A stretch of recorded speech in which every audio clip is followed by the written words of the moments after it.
product development open house session. I am Neha, and I am the enrollment coach for College of Engineering. Today, I'm joined by Mark Sivak, our teaching professor.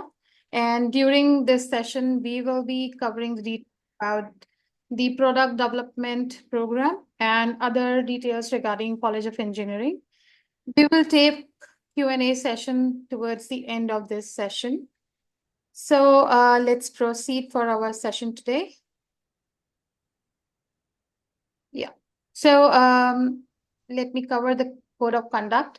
So this is for everyone who is right now as a prospective student for College of Engineering, or anybody who has been admitted to College of Engineering. Nothing serious, but of course we seek your support and cooperation during our session, and we expect a cooperative environment. And if there will be any negative or rude comments in the Q&A session, we have to mute that participation. Yeah. So I'll proceed to our next slide. So over to you, Mark. Yeah, so the MS in Product Development program, the reason why we built this program, that's been around for about a year and a half. We started in January of 2023 with this program. Was that tech is the fastest growing industry in the US, even with some, recent like high profile layoff in areas, it's still probably the biggest area of growth overall in the US economy. And there's a really high need for product engineers and managers, if from companies ranging from startups to large, 100, 10,000, 100,000 people organizations. And the focus of the program is really on product creation as well as venture creation. And we do have some co-op options. We have students out on co-op right now, as well as an internal program to the Sherman Center for Engineering Entrepreneurship. And then also, most of our instructors in this program are from industry. And so that's another advantage that we have with this program. So you can go to the next slide. So this is a master's program, so it's 32 credits, meaning 8 courses in the College of Engineering. It can be completed full or part-time. There are 4 core courses. The first one is called Customer-Driven Technical Innovation. The second one is called Engineering Product Design Methodology. The third one is Iterative Product Prototyping for Engineers. And then the last one is Product Development for Engineers. And then we have a whole list of elective courses that you can use to fulfill the other remaining credits in your degree that come from the College of Engineering, the College of Arts, Media and Design, the DeMoore McKim School of Business, or the Bouvet College of Health Sciences. Go to the next slide. So the first course in the 4 core courses, I'm going to talk about each one of them briefly, really focuses on the kind of process for determining market, as well as determining customer needs and kind of how you go about going from a set of ideation exercises and ideas into something that you can feasibly have as like a proposal for either a product or a venture. Next slide. The next course, Engineering Product Design Methodology, really goes into how do you then take that information about specifications and customer needs and turn it into a possible product, and going through that kind of process of the the different heuristics, steps, research methods, and all of that that can be used in human-centered design. So the next slide. Then the third core course, this is really where you take the kind of ideas that you've had in the design course, as well as your design knowledge and market knowledge, and you go through iteration.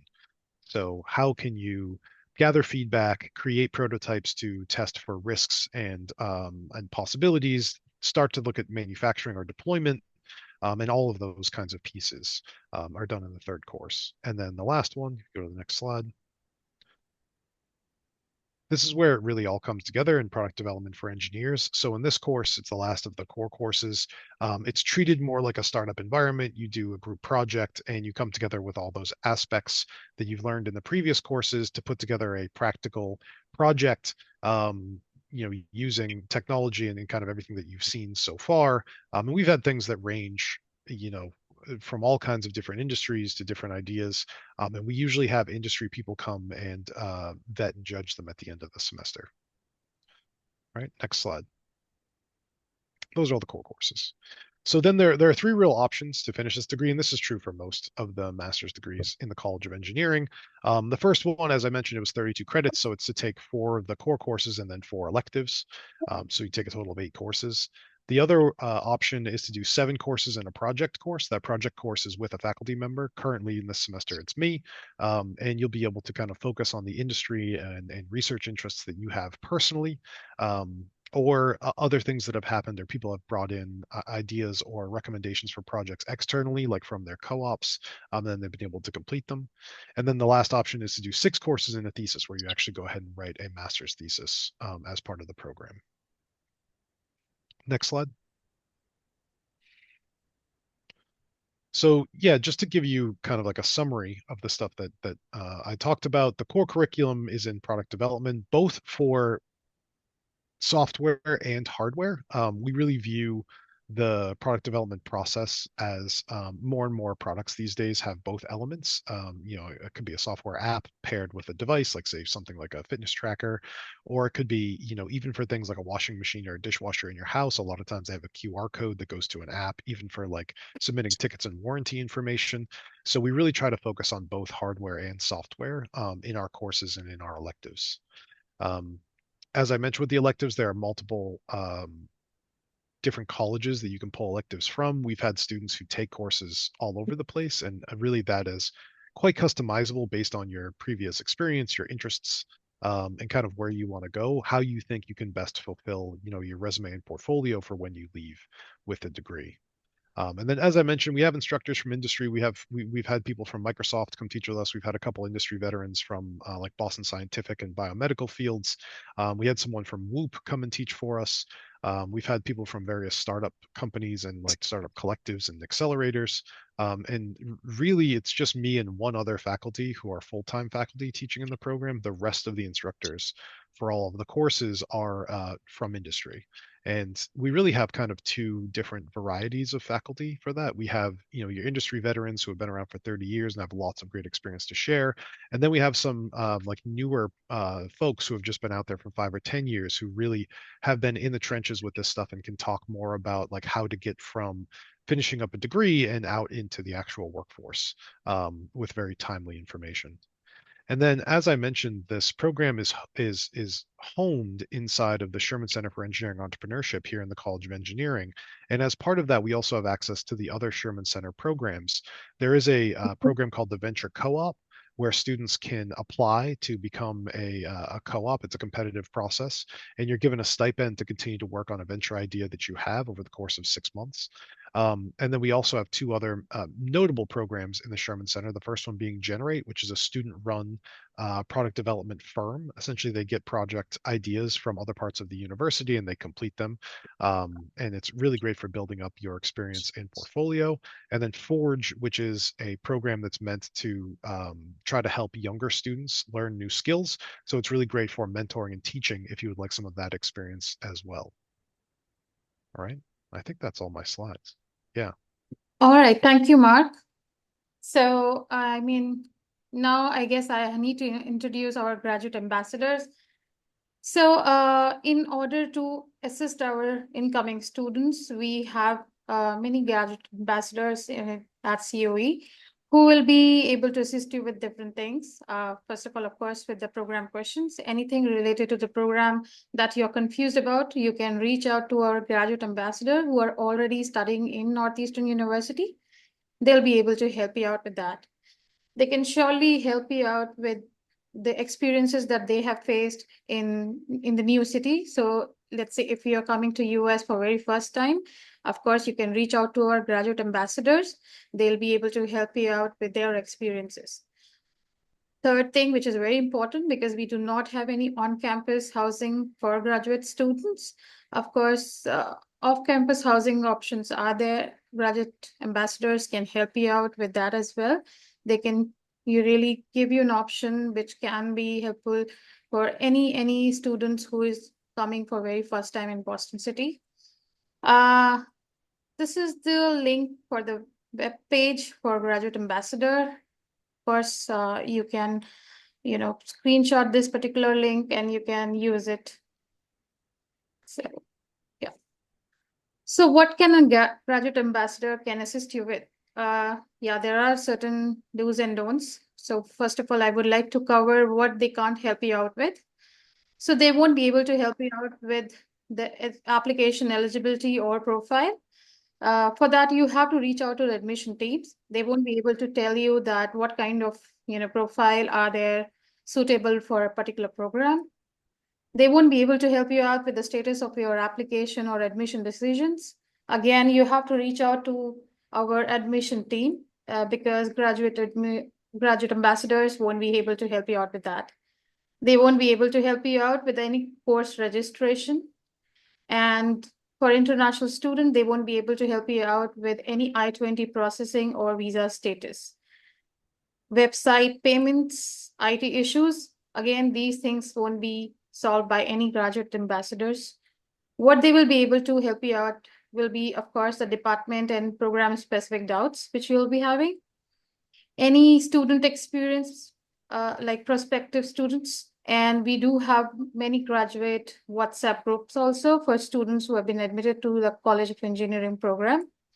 They will be able to help you out with the course content and coursework, which you wish to know before joining Northeastern University. And obviously, they will be able to guide you how to take advantage of your time in Northeastern University. So these are multiple opportunities for you to engage with our graduate ambassador.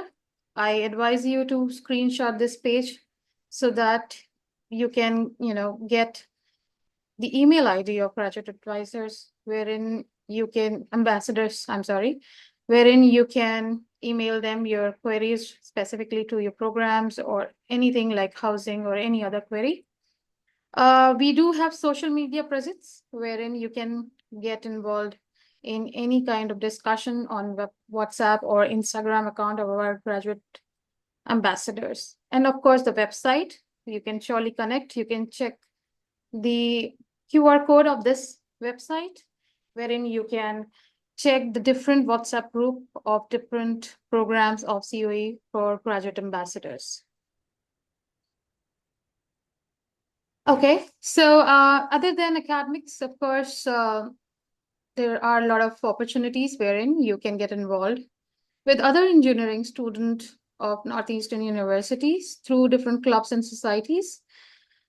This will be a great opportunity to meet other students from different departments. You can surely, of course, utilize this opportunity to network also.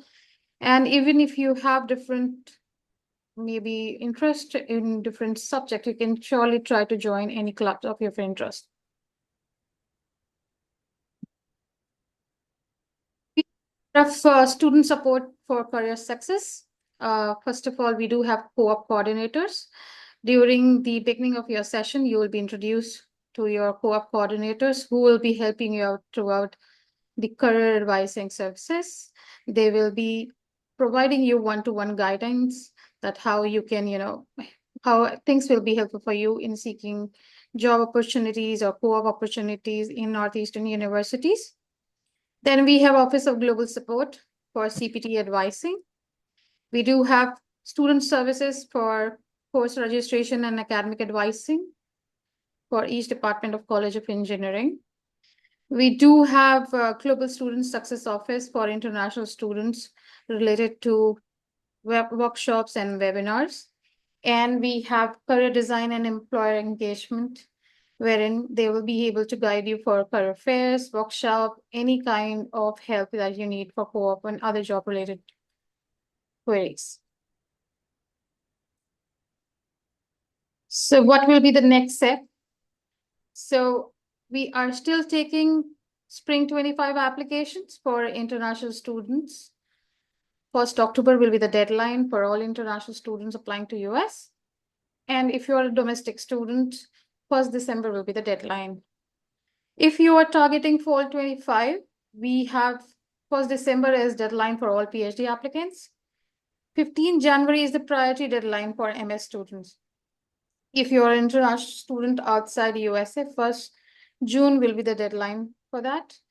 And if you are a domestic US and Canada student, 1st August will be your deadline.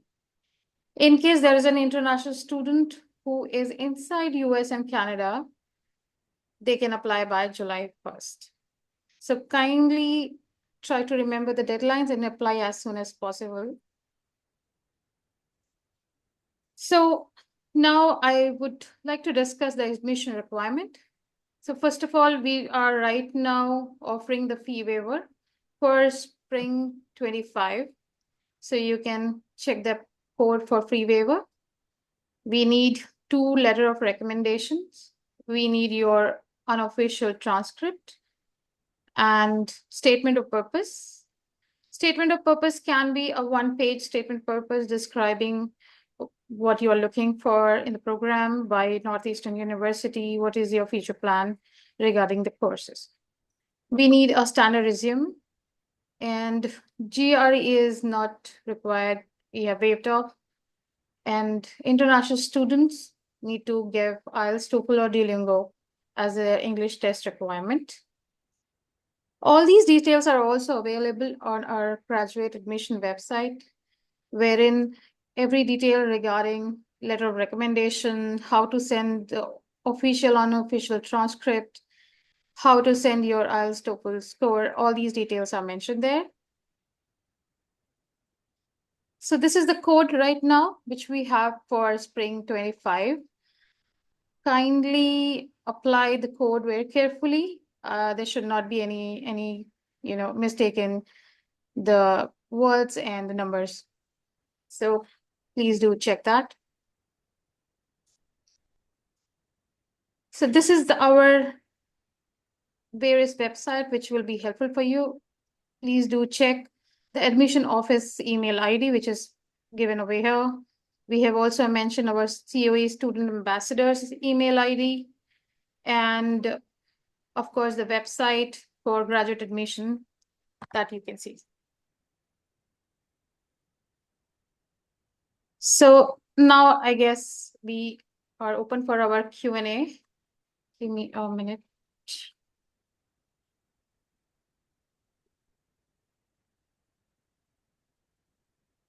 So in case you have any query, you can surely use the chat box for that.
All right.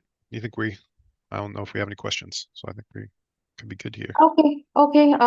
Thank you so much, Mark, for your participation today. And I guess now we can wrap up our session because we do not have any questions from the attendees so far. Yeah. Okay. All right. Thank you so much, Mark. Have a great day. Bye.